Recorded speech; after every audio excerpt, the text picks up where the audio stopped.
Assalamualaikum warahmatullahi wabarakatuh. Perkenalkan, nama saya Rahmatul Ulia dari mata kuliah Psikologi Pendidikan. Kali ini akan membawakan materi mengenai teori perkembangan kognisi dan bahasa peserta didik. Materi ini terbagi menjadi dua. Yang pertama adalah mengenai pandangan Piaget tentang perkembangan kognisi. Ya, siapa itu Piaget? Beliau nama panjangnya adalah Jean Piaget, seorang tokoh psikologi di abad ke-20 yang berasal dari Swiss. Jean Piaget membagi ke dalam 4 tahapan perkembangan kognitif anak. Ia mengemukakan bahwa kemampuan berpikir atau kekuatan mental anak-anak itu berbeda pada masing-masing tahapannya. Bagi Piaget, anak akan berkembang secara kognitif dengan sehat dipengaruhi oleh potensi yang ada dalam dirinya dan pengalaman yang diperoleh dari lingkungan sekitarnya. Nah, sehingga dalam hal ini guru itu berperan sebagai fasilitator atau yang memfasilitasi dan motivator atau yang memberikan dukungan, memberikan semangat agar anak itu berkembang sesuai tahapannya dengan menambahkan pengalaman yang meningkatkan potensinya secara optimal. Nah, skema 4 tingkatan perkembangan kognitif menurut Piaget adalah terbagi menjadi nomor 1 sensori motor, yaitu pada usia 0 sampai 2 tahun. Yang kedua adalah praoperasi usia 2 sampai 7 tahun.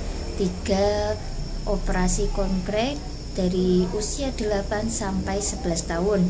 Kemudian nomor 4 operasi formal 11 tahun ke atas. Tahapan-tahapan ini memiliki ciri pokok perkembangan, dimulai dari sensori motor, yaitu tadi usia 0 sampai 2 tahun.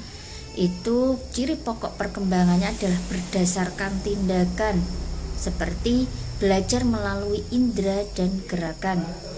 Kemudian ciri pokok perkembangan selanjutnya adalah langkah demi langkah. Contohnya adalah memahami objek tetap atau objek permanen. Tahap kedua yaitu tadi praoperasi dari usia 2 sampai 7 tahun, memiliki ciri pokok perkembangan yaitu penggunaan simbol atau bahasa tanda.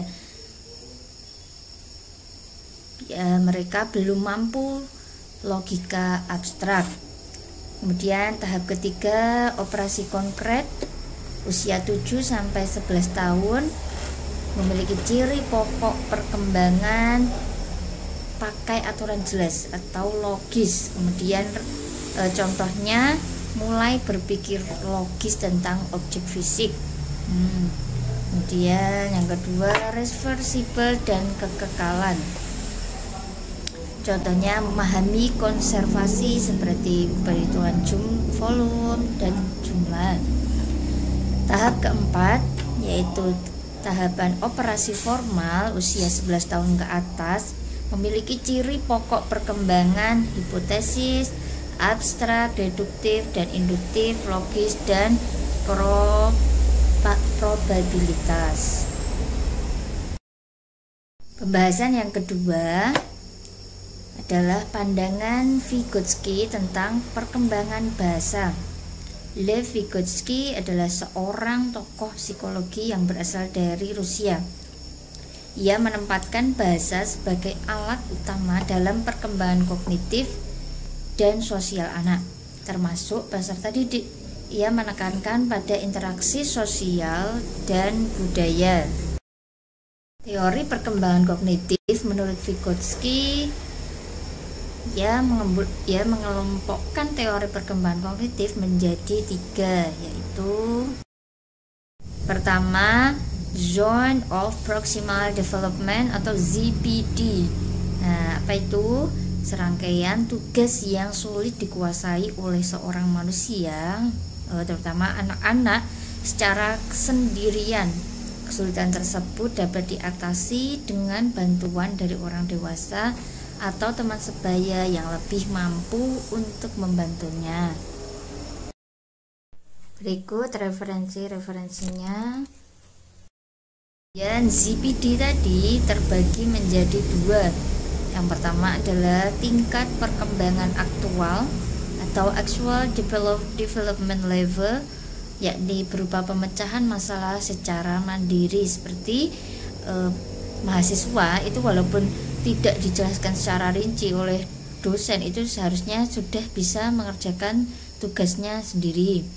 Kemudian nomor 2 adalah tingkat perkembangan potensial atau level of potential development, yakni berupa pemecahan masalah di bawah bimbingan orang dewasa atau teman sebaya yang lebih ahli. Nah, contohnya adalah anak-anak yang berusaha memakai tali sepatu sendiri, tapi kemudian karena belum bisa ya untuk simpul, tali simpul, maka mereka akan bisa dengan bantuan atau dengan bimbingan orang dewasa atau bahkan teman sebaya yang sudah bisa. Teori kognitif menurut Vygotsky yang nomor 2 adalah scaffolding atau sebuah teknik untuk mengubah level dukungan selama sesi pengajaran dengan orang yang lebih ahli, atau bantuan sementara yang diberikan oleh orang tua, guru, atau orang yang lebih tua yang diberikan kepada anak sampai anak itu mampu mengerjakan tugasnya sendiri, atau tutor, Kemudian secara bertahap menghilangkan bantuan ketika anak sudah mencapai kompetensinya.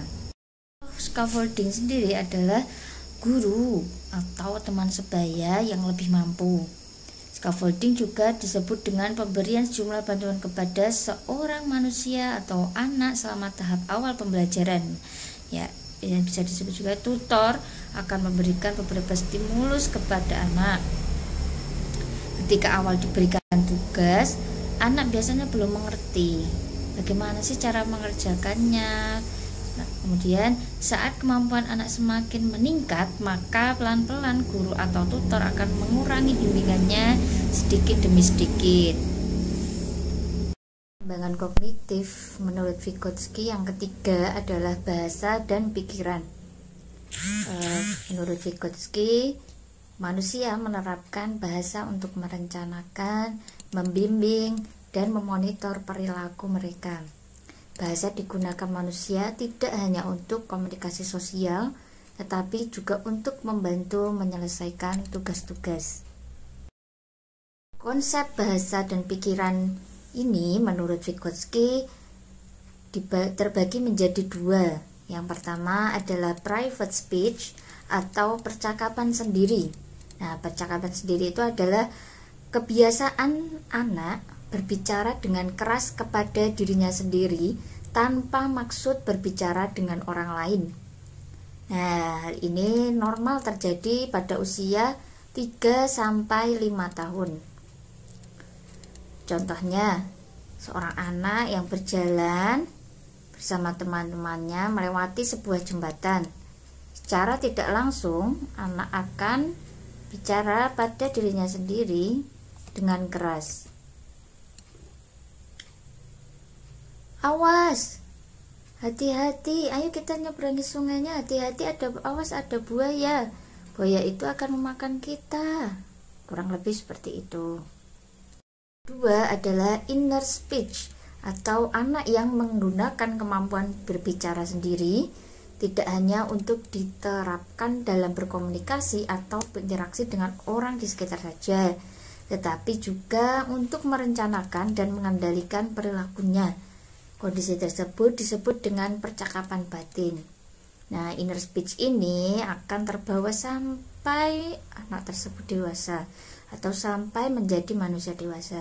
Fungsinya sebagai kontrol pikiran, ingatan, memori, dan tindakan dalam berencana. Kesimpulannya dari berbagai materi di atas adalah Jean Piaget menemukan bahwa perkembangan kognitif anak itu berlangsung melalui 4 tahapan utama, yaitu sensori motor, praoperasi, operasi konkret, dan operasi formal. Setiap tahapan memiliki ciri khas dalam cara berpikir dan pemahaman anak.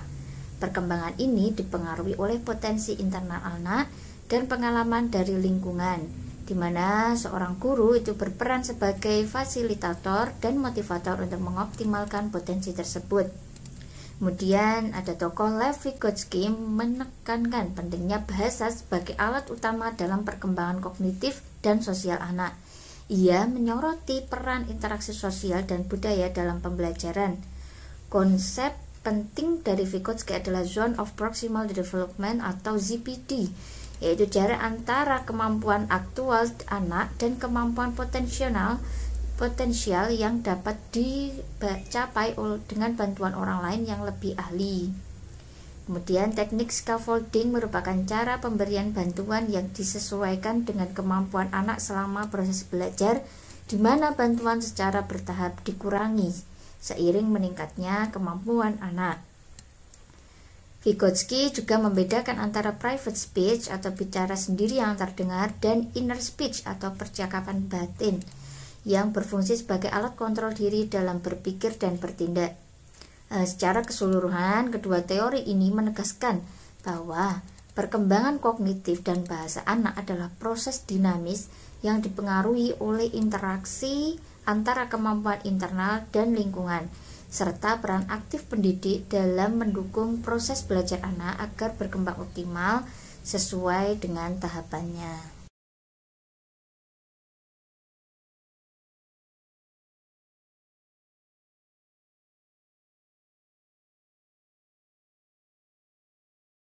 Tentu saja banyak sekali salah kata dan kekurangannya. Mohon maaf yang sebesar-besarnya dan terima kasih telah menyimak. Semoga bermanfaat. Apabila ada pertanyaan, silahkan. Terima kasih. Wassalamualaikum warahmatullahi wabarakatuh.